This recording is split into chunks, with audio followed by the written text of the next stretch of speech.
عام طور پر ہر انسان کو تقریباً پتہ ہے کہ روزی حلال ہونی چاہیے، پاکیزہ ہونی چاہیے، حرام نہیں ہونی چاہیے، شک کی روزی نہیں ہونی چاہیے۔ تقریباً یہ ہر مسلمان کو، بلکہ شاید کافروں کو بھی پتہ ہے کہ بھئی اپنا حق کھاؤ، دوسروں کا نہ کھاؤ۔ لیکن اس پر عمل شاذ و نادر ہی آج کل ہو رہا ہے، بہت کم مقدار میں عمل ہو رہا ہے کہ اور نہیں حرام، نرا حرام نہیں تو کم از کم مشکوک اس میں شامل ہو جاتا ہے، مشکوک نہیں تو بدنیتی شامل ہو جاتی ہے۔ اس چیز کو دیکھنا چاہیے۔ حدیث پاک کے اندر نبی پاک صلی اللہ علیہ وسلم نے بہت ہی زیادہ بڑی وعید بیان فرمائی ہے کہ جس جسم کے اندر حرام کا لقمہ چلا جائے، اس جسم کی 40 دن نہ نماز قبول ہوتی ہے نہ دعا قبول ہوتی ہے۔ تو کتنی بڑی ایک خطرے کی بات ہے کہ لقمہ ایک کھایا اور دعا 40 دن تک قبول نہیں، تو اس 40 دن کے اندر انسان بار بار دعا کر کے مر جائے لیکن دعا تو قبول ہونی نہیں ہے۔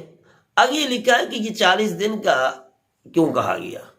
وجہ اس کی یہ ہے کہ 40 دن کے اندر لکھا ہے کہ وہ لقمہ جو ہے انسان کے جسم میں اثر کرتا رہتا ہے، اس سے غذائیت جو بنتی ہے وہ 40 دن تک انسان کے جسم میں رہ جاتی ہے۔ تو جب تک وہ نکلتا نہیں ہے، وہ جسم سے اس کا اثر نہیں نکلتا، اس وقت تک اس کی دعا قبول نہیں ہوتی۔ جب اثر نہ نکلا تو دعا قبول نہ ہوئی، نماز قبول نہ ہوئی۔ یہ تو ایک لقمے کی بات ہے۔ اور جس آدمی کا معاملہ روز کا ہی ایسا ہو، سبزی والی دکان پہ گیا تو چلو بھائی 1-2 لہسن اٹھا لیے، 1-2 وہ ادرک اٹھا لی، 1-2 چیزیں وہ سبزی کے بینگن چل جب وہ اٹھا لیے، یا چنے والے کی دکان پہ گئے تھوڑے سے 2-4 چکھنا کھا گیا۔ اب وہ آدمی تو دیکھ رہا ہے کہ اس میں پیسے کتنے لگے ہوئے ہیں، خصوصاً مہنگائی کی، ظالمانہ مہنگائی کے زمانے کے اندر آپ جو چکھیں گے، مٹھائی والی دکان پہ جائیں گے 1-2 لڈو آپ کھا لیں تو اس کے دل پہ کیسے چھریاں چلیں گی؟ تو خواہ مخواہ کے اس طرح چکھنا پکنا یہ عادت مت بنائیے، اور اسی طرح کسی کے پیسے ہاتھ آگے پھر دینے کا نام نہ لینا، اور اسی طریقے سے قسمیں اٹھا دینا۔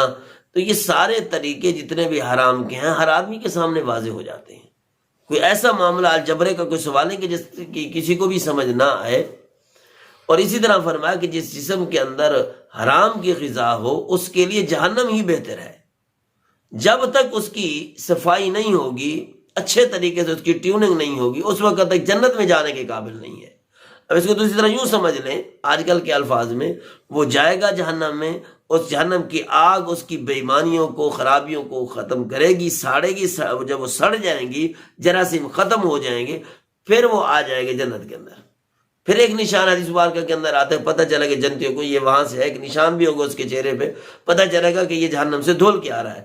تو پھر لوگ اس کو تھوڑا اشارہ بازیاں کریں گے تو وہ تنگ ہوگا، اللہ سے فریاد کرے گا، اللہ جب آپ نے جنت میں پہنچا ہی دیا تو یہ نشان ہی ختم کر دو۔ پھر اللہ پاک اپنی مہربانی سے وہ نشان ہی مٹا دیں گے۔ کسی کے ذہن میں یہ بات ہی نہیں آئے گی کہ کون ایسا تھا کہ جو جہنم سے دھل کے آیا ہے۔ جب اللہ پاک اس انسان کی لاج رکھ لیں گے تو انسان کو خود کوشش بھی کرنی چاہیے کہ میں اتنا عرصہ جلوں کیوں جہنم میں جاؤں؟ دنیا کے اندر میری دعا قبول نہ ہو، میری نماز قبول نہ ہو، یہ طریقہ کوئی اچھا نہیں ہے۔ انسان کو اپنا رزق خالص کرنا چاہیے اور پاکیزہ کرنا چاہیے۔